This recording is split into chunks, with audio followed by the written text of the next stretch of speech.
법무법인 YNC의 정상은 변호사입니다. 주택임대차 계약 A to Z 내 소중한 보증금 지키기. 자, 5강으로 임대차 계약할 때 유의사항 두 번째 시간을 진행하도록 하겠습니다. 이전 시간까지 표제부와 각부에서 살펴볼 것들을 알아보았는데요. 이번에는 중요한 거 을구입니다. 저희가 이전 시간들에 경매에 넘어갔을 때 배당이 어떻게 된다고 했죠? 을구에 있는 순서대로 배당이 된다고 하였습니다. 그러면 낙찰은 얼마에 될까요? 당연히 건물마다 다르기 때문에 낙찰가를 예상할 수는 없겠지만 주로 우리는 70%의 시세의 70%가량의 낙찰이 된다고 생각을 합니다. 자, 우리가 이제 계약을 처음 시작하는 거니까 지금 을구에 기재되어 있는 것들은 모두 우리보다 선순위겠죠. 그래서 선순위 권리자와 우리가 계약하는 임대차 보증금이 주택 매매 시세의 70% 이내는 돼야 된다. 그래야지만 우리가 돈을 다 받을 가능성이 높아진다. 물론 70% 이내라고 해서 무조건 안전하다는 아닙니다. 우리가 계약을 맺게 되면은 2년이겠죠? 2년은 흘러가게 되고 소송을 하게 되면 8개월, 그리고 낙찰을 받으면 1년, 그래서 3년 8개월 뒤이기 때문에 그동안 집값이 낮아질 수도 있고 무슨 문제가 생길 수도 있고 해서 70% 이내라고 무조건 안전한 건 아니지만 적어도 지금 70%가 넘어간다라고 하면 벌써 위험한 주택이다. 그래서 반드시 근저당권과 우리 임대차 보증금을 합친 게 70% 이내인 주택에서만 계약을 체결해야 한다. 주의하시고요. 물론 낮으면 낮을수록 좋습니다. 근데 우리가 집을 구하러 다니면서 보니까요. 앞에 있는 근저당권과 우리 임차 보증금을 더하니까 70%가 넘어요. 임대인님 저요 70%가 넘어서 계약을 못 하겠어요 라고 하니까 집주인이 이렇게 말하는 거예요. 아, 여기 근저당권 설정되어 있는 거 보이시죠? 채권 최고액이라 되어 있잖아요. 이 채권 최고액은 120% 설정해요. 저희가 실제로 빌린 돈은 1억이고요. 근데 여기 채권 최고액이 1억 2천으로 되어 있는 거니까 자, 1억 더하기 보증금 더하면 70%. 안전하지요? 그래서 우리가 인터넷에서 막 검색해 봅니다. 이 말이 사실인가? 근저당권 설정할 때 대출받은 금액의 120% 설정하는가? 보니까 맞대요. 아, 그러면 실제 빌린 돈은 100%. 거기다 보증금 더하니까 70% 이내구나. 안전하네. 계약을 체결하면 될까요? 안 될까요? 안 됩니다. 자, 왜 안 되냐? 일단 근저당권을 왜 120% 설정하는지부터 생각하셔야 돼요. 채권 최고액이라는 것은 이 사람이 원금뿐만이 아니라 이자를 안 갚는 것도 고려된 것이다. 자, 지금 1억을 빌렸습니다. 그럼 채권 최고액은 보통 1억 2천을 설정해요. 1억 빌리고 우리 사는 동안 2년, 소송하는 동안 8개월, 강제경매 넘긴 동안 1년, 3년 8개월 동안 이자를 안 낸다. 그럼 어때요? 채권 최고액이 거의 꽉 차겠죠? 정말 빌린 돈만 고려하면 될까요? 아니겠죠. 나중에 임대인이 돈을 안 냈을 때, 이자를 안 냈을 때 그 이자까지 고려해야 된다. 그래서 우리는 반드시 채권 최고액을 기준으로 설정해야 된다. 정상은 변호사 그런데 앞에 선순위하고 보증금 합치니까 70% 이하가 되는데요. 앞에 선순위 내 보증금 합치니까 7천만 원이야. 그러면 이 집은 1억 이상은 돼야겠죠. 중개사님 이 집 얼마예요? 임대인님 이 집 얼마예요? 그러면 임대인이 뭐라 그래요? 아, 이 집은 2억은 나가요. 선순위 권리금 내 보증금 합치니까 7천만 원, 35%네. 엄청 안전한 집이네. 그런데요, 이 집 가격에 대해서 거짓말하는 사람이 굉장히 많습니다. 그래서 반드시 우리는 이 시세를 그냥 믿어서는 안 되고 이 부동산이 얼마일까 확인을 해봐야 된다. 이 부동산 얼마인지 어떻게 확인해요? 아직 파는 것도 아닌데 임대만 나와 있는데. 자, 국토교통부 실거래가 공개 시스템 그리고 KB 시세. 국토교통부 실거래가 공개 시스템은요, 집들의 거래 내역이 모두 공개되어 있습니다. 자, 우리 집과 비슷한 집 얼마에 거래됐구나. 저번 달에 1억에 거래됐구나. 근데 집주인은 이 집이 2억이래. 그럼 어때요? 이 집은 1억일 가능성이 많겠죠? KB시세, 국민은행에서 이 집의 가격을 자기들 기준대로 예측해 놓습니다. KB시세는 1억이라 나오는데 집주인이 2억이라 그래. 어디가 정확하겠어요? KB시세가 정확할 가능성이 많다. 아파트는 좀 편해요. 아파트는 우리 집하고 똑같은 위치에 비슷한 크기, 비슷한 매물들 많이 있지요. 그래서 아파트는 저번 달에 거래된 것 있을 수 있고 저저번 달에 거래된 것 혹은 1년 전에 거래된 것 모두 있기 때문에 그 가격을 보고 비교하기가 편합니다. 근데 빌라나 단독주택은 어때요? 내가 얻으려는 집과 똑같은 집이 있을까요? 있을 수가 없죠. 그래서 반드시 실거래가 공개 시스템 KB시세에 들어가서 주변에 있는 주택들의 가격들, 거래 내역들을 확인하시고 그것과 비교하셔서 내가 얻으려는 집이 얼마짜리인지 한번 예측해 보셔야 됩니다. 무엇보다도요, 제가 경매 낙찰할 때 설명드렸는데 이 집을 경매 낙찰 내가 받게 된다 하면은 나머지 보증금을 받을 수 없다고 했잖아요. 과연 이 집이 내가 이 보증금을 내고 살 수 있는 집인지 한번 고려해 보셔야 될 것 같다. 그렇게 역지사지를 통해서 이 집의 시세를 예측하셔야지만 근저당권과 보증금 더해서 70% 이하인 주택이 안전하겠지요. 반드시 임대인과 중개사 말만 믿지 말라.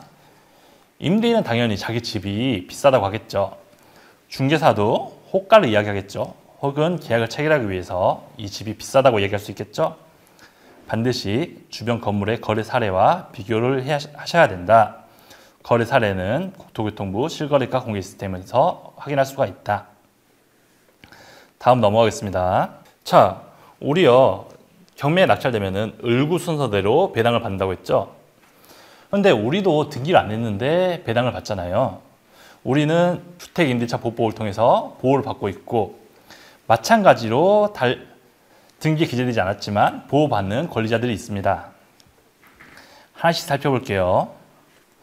먼저 다가구 주택인 경우, 다가구 주택이 뭐였죠? 호실이 여러 개지만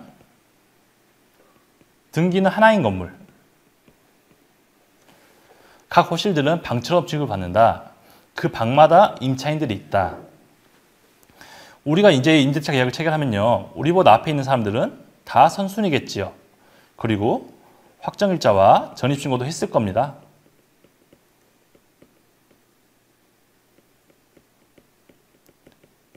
이건 어떻게 확인해요? 가장 좋은 방법은 직접 방문하는 겁니다. 아, 여기 호실이 10개 있네. 그리고 내 보증금이 5천만 원이네.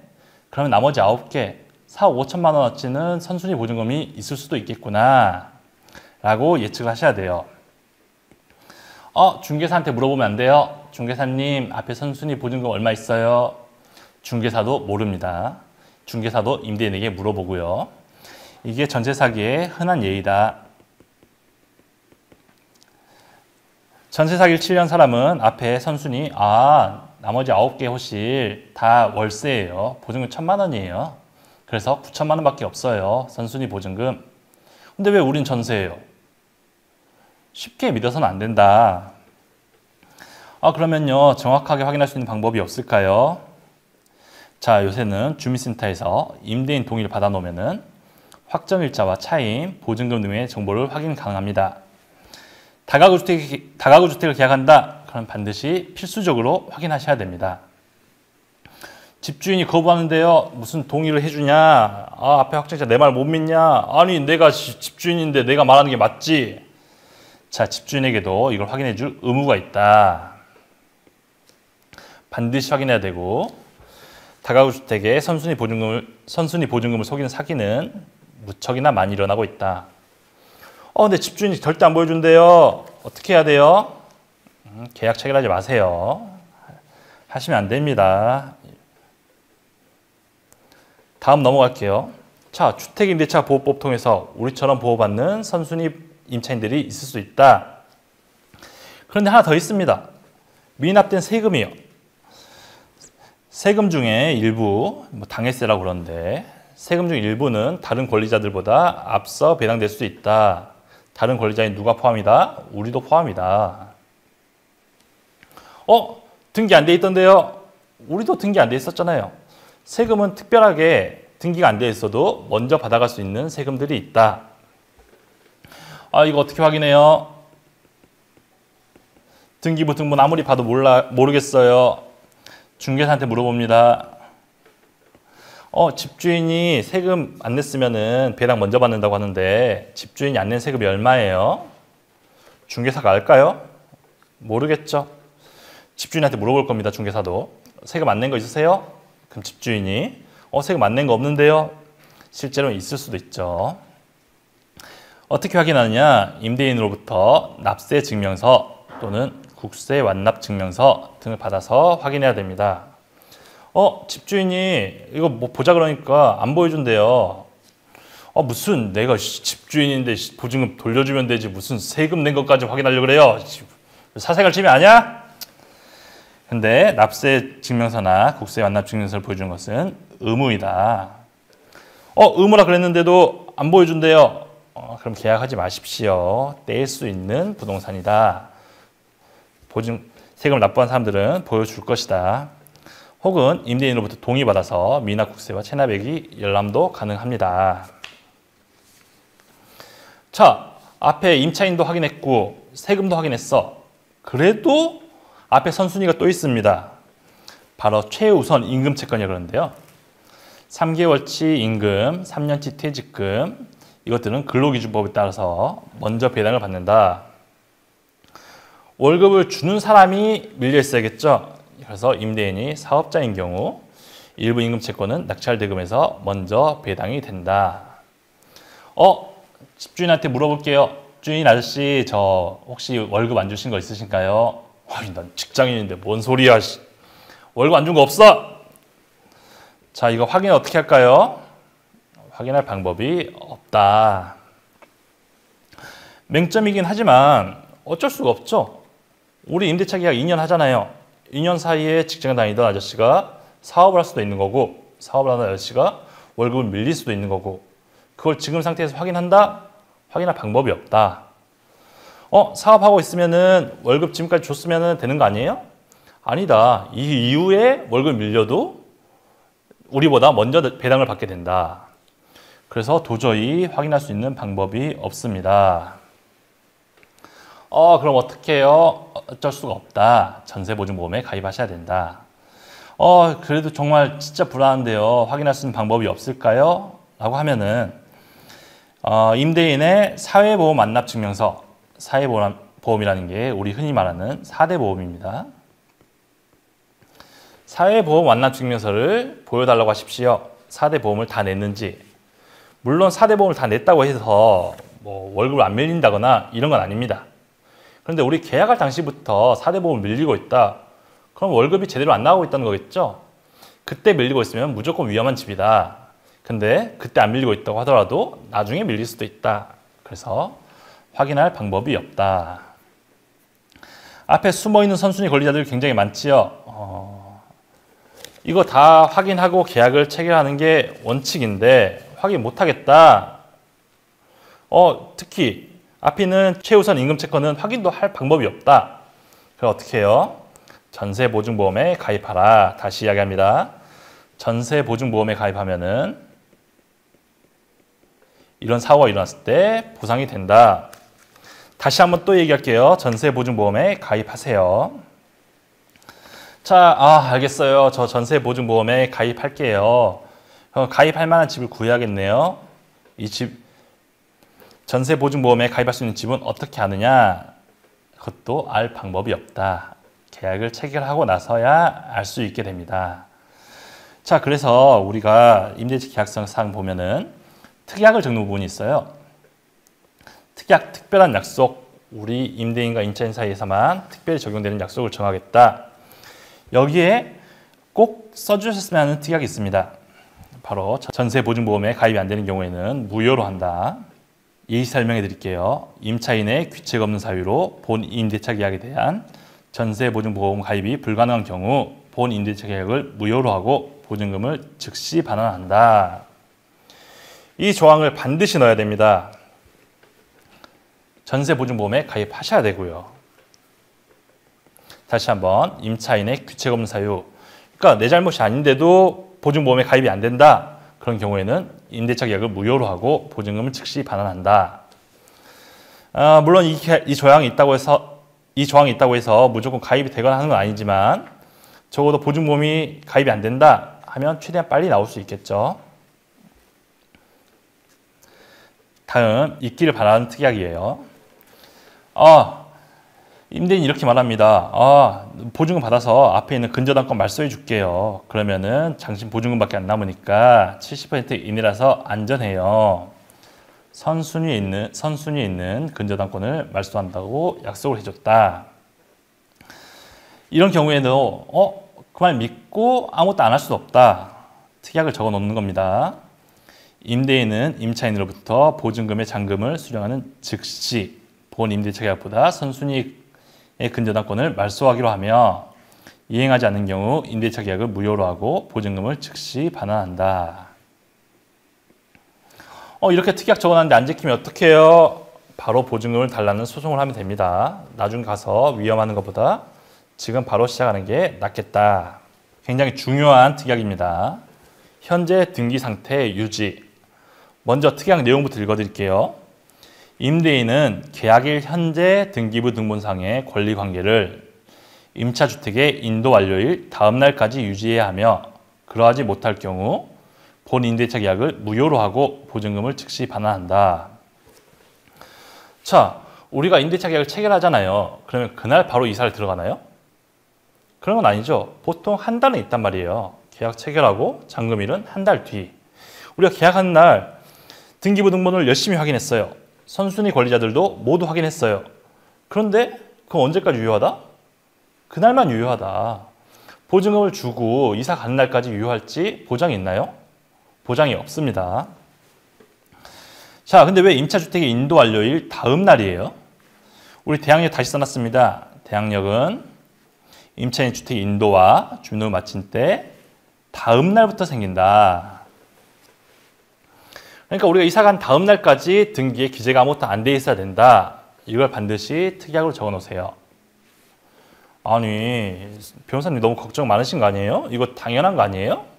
그런데 지켜지지 않는다. 자, 계약한 날과 다른데요. 이사 가는 날, 계약한 날과 등기부 등본이 다르네요. 이거 왜 이런 거예요? 저 못 들어가겠어요. 그때는 우리 50%밖에 안 돼서 굉장히 안전했는데 지금은 뭐 100% 넘어가잖아요. 이거 못 들어가겠어요. 그럼 집주인이 돈을 돌려주냐? 안 돌려줄 수도 있다. 아니, 내 집인데 계약도 체결하고 다 확인했는데 내 집 뭐 언제까지 안 해? 자, 임차주택의 인도 완료일 다음 날까지는 반드시 유지한다는 약속을 받아야 된다. 유지 안 하면 어떻게 해요? 보증금, 잔금 입금하지 마세요. 자, 인도 완료일 날 전입신고 하셔야겠죠. 왜 인도 완료일 다음 날이냐? 주택 인도와 주민등록 마친 때로부터 다음 날에 효력이 생기니까, 대항력이 생기니까. 이 다른 조항들 괜찮아요. 전세 보증금, 근저당권 말소 계약 그런 거 안 하면 되죠. 전세 보증보험 가입 안 할 수도 있죠. 하지만 현재 등기 상태를 유지한다는 특약은 꼭 있어야 한다. 자, 그러면 이렇게 계약을 체결했습니다. 그럼 이제 보증금, 잔금을 보내는 날 무엇을 확인해야 되느냐? 너무 당연한 거긴 한데요. 전 임차인이 이사 오고 있는지 확인하셔야 됩니다. 이거 왜 확인해요? 당연히 이사 가는 거 아니에요? 이사를 안 가는 경우가 있다. 왜 이사를 안 간대요? 이사를 당연히 간다고 해서 내놓은 거 아니에요? 전 임차인이 이렇게 말해요. 저 보증금 안 받아서 못 나가요. 저 보증금 보냈는데요? 전세 사기 한 형태입니다. 집주인이 연락 와요. 오늘 이사 온 날이지요? 자, 이사 온 날이니까 보증금, 잔금 다 넣어주세요. 순진한 우리는 아무 의심 없이 오늘 이사 가니까 이사 가는 날 잔금 내야지 하고 잔금을 입금해 줍니다. 그럼 그 잔금이 전세입자한테 가야 되는데 임대인이 전세입자한테 안 주는 겁니다. 그럼 나중에 돌려받으면 되는 거 아니에요? 이미 임대인은 잠수 탔다. 보증금 앞사람 거 우리 거 다 가지고 잠수를 타게 됐다. 그래서 반드시 보증금 잔금을 보내기 전에 임차인이 이사를 최소한 준비하고 있는지, 이사를 하는 중인지, 보증금 어떻게 되는지 확인하셔야 됩니다. 근데 저 그래도 너무 불안해요. 혹시 임대인에게 돈을 보냈는데 임대인이 전세입자한테 안 줄 수도 있잖아요. 실제로도 많이 벌어진 일입니다. 이사하다 가보니까 전 임차인이 짐을 다 안 뺐어. 저 방금 전에 보증금 보냈는데요. 전 안 받았는데요. 임대인님 이거 어떻게 된 거예요? 정말 미안한데요. 제가 나중에 드릴게요. 우린 짐을 다 빼왔는데. 이런 황당한 일들이 벌어집니다. 그리고 실제로 체포되고 구속되고 전세 사기로 처벌받고요.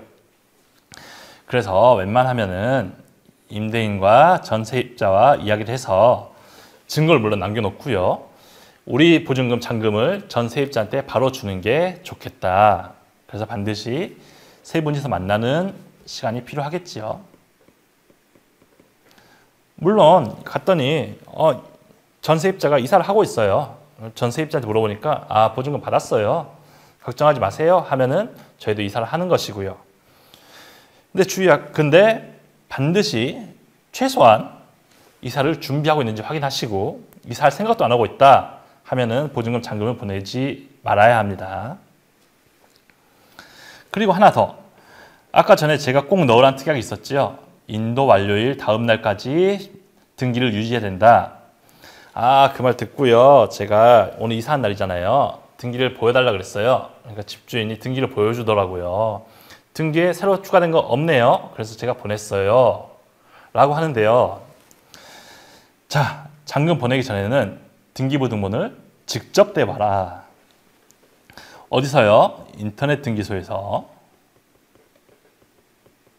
아니, 등기 떼면요. 등기 뗀 날짜가 나오잖아요. 오늘 거 등기인 거 확인하면 되는 거 아니에요?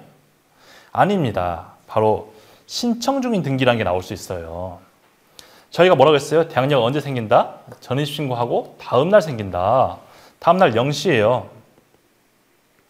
근데 등기부 등본 오늘 전입신고하는 날 등기부 등본에 기재가 된다.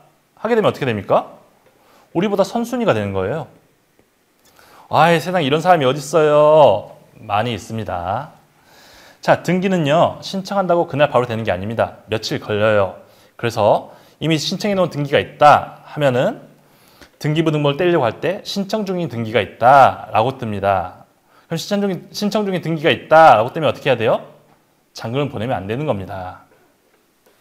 아니 뭐 이런 사람이 있어요. 있습니다. 많습니다. 실제로 많이 당해서 오고요. 우리 계약할 때까지도 없었고 잔금 보낸 날도 없었는데요. 이미 법원에서 처리 중일 수 있다. 그 처리가 오늘 끝날 수도 있다. 반드시 잔금 보내기 전에 직접 중개사가 떼줬어요. 중개사는 말 안 할 수도 있다. 임대인이 떼줬어요. 임대인은 더더군다나 말 안 할 수 있다. 그래서 신청 중인 등기가 있다고 나오면은 절대로 잔금을 보내면 안 됩니다. 그게 우리보다 선순위 등기일 수 있어요. 집주인이 그래요. 내가 한 거 아닌데? 모르겠는데? 이거 뭐 중요한 거 아닐 거예요. 그러면은 등기 완료되고 신청 중인 등기 끝나고 이 등기가 뭔지 확인하고 그때 잔금을 보내시면 됩니다. 자, 그래서 잔금도 보냈고요. 이사도 했어요. 오늘 다 확인했죠. 등기부 등본 미리 떼봤고 뭐 추가로 기재된 거 없고 그럼 우리 여태까지 계속 나왔던 거 이사 당일날 뭐 해야 돼요? 전입신고 하셔야 됩니다. 전입신고 어디서 해요? 행정복지센터, 옛날 말로 동사무소, 주민센터라고 그러죠. 요즘은 행정복지센터, 행복센터라고 부르는 것 같아요. 반드시 이사한 날 전입신고를 하셔야 된다. 그리고 간 김에 뭐 해야 돼요? 확정일자 받으셔야 된다. 확정일자는 어디서 받나요? 인터넷 등기소 사이트에서 받을 수 있고 행정복지센터에서 받을 수 있습니다. 근데 어차피 전입신고 하러 가셔야 되잖아요. 그날 가셔가지고 행정복지센터에서 전입신고 하시고 확정일자 받으셔야 된다. 전입신고 이사도 했고 전입신고도 했으니 계속 이야기했던 거 다음 날부터 대항력이 생긴다. 저 좀 불안한데 확정일자 미리 받아놓으면 안 돼요? 확정일자는 이사 날보다 먼저도 가능합니다. 확정일자 미리 받으셔도 되고요. 최소한 이사하는 날은 확정일자와 점유승을 맞춰야 된다. 좀 언제까지 가야 돼요? 6시까지죠? 6시면 행정복지센터 문 닫으니 6시 이전에 반드시 점유신고를 마쳐야 된다. 자, 여기 교훈이 뭘까요? 이것저것 많이 봤죠? 반드시 전세보증보험에 가입해야지만 이렇게 많은 신경을 안 쓰셔도 된다. 전세보증보험 언제까지 가입 가능한가? 잔금 치르고 6개월 이내에, 다시 한번 말씀드립니다. 6개월 이내에 반드시 전세보증보험을 가입해라. 이것은 필수이다. 자, 여기까지 이번 시간 마치도록 하겠습니다.